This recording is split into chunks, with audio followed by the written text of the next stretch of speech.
आदरणीय बंधुओं, माताओं व मेरी प्यारी बहनों, राधे राधे। आप सभी का हमारे YouTube चैनल जीवन की धारा पर बहुत बहुत स्वागत है। बंधु, आज हम इस वीडियो में भगवान श्री कृष्ण व उनके भक्त नरसिंह जी की कथा सुनेंगे, जिसे सुनने व सुनाने वालों पर ठाकुर जी की अपार कृपा बरसती है।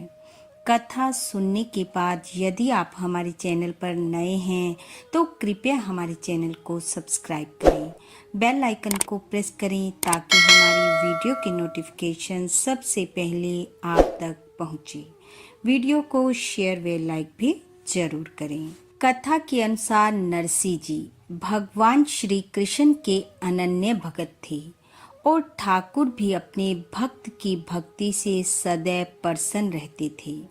नरसिंह जी सदैव भगवान का सत्संग करते और सत्संग करते हुए वह ठाकुर जी को केदारा राग सुनाया करते, जिसे सुनकर ठाकुर जी इतने प्रसन्न होते कि उनके गले में पड़ी माला अपने आप नरसिंह जी के गले में पड़ जाती।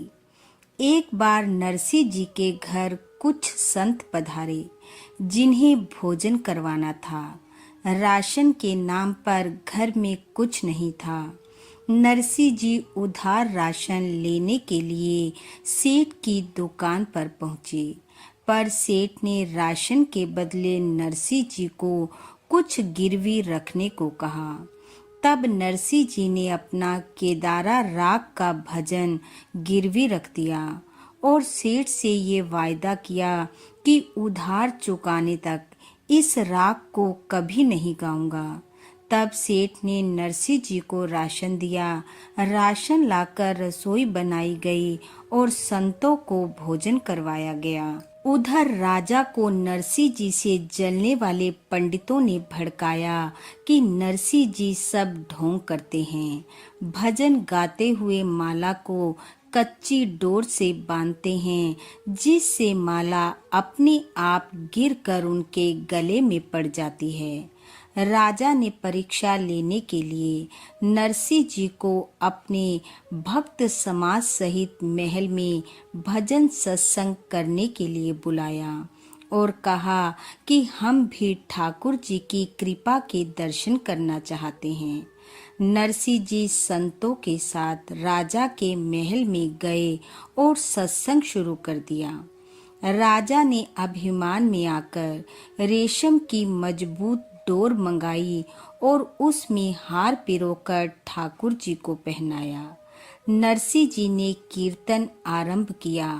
आनंद बरसने लगा। नरसिंह जी ने बहुत से भावपूर्ण भजन गाए, पर उस दिन माला नहीं गिरी।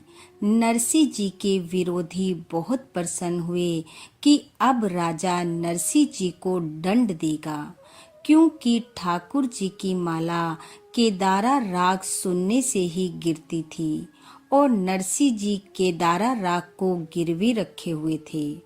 अब नरसिंह जी ठाकुर जी को उल्हाना देते हुए गाने लगे कि ठाकुर जी, आप माला पहने रखो, भक्तों की लाज जाती है तो जाए, माला संभाले रखो आप। अब ठाकुर जी नरसिंह जी का रूप बनाकर सेठ के घर गए और दरवाजा खटखटाया। सेठ जी सो रहे थे। पत्नी ने कहा कि नरसिंह जी भजन छुड़वाने आए हैं। सेठ ने सोते सोते ही कहा कि पैसे ले लो और रसीद बनाकर भजन सहित दे दो।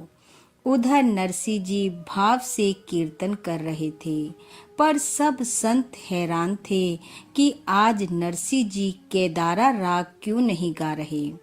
पर नरसिंह जी के मन की तो भगवान ही जानते थे।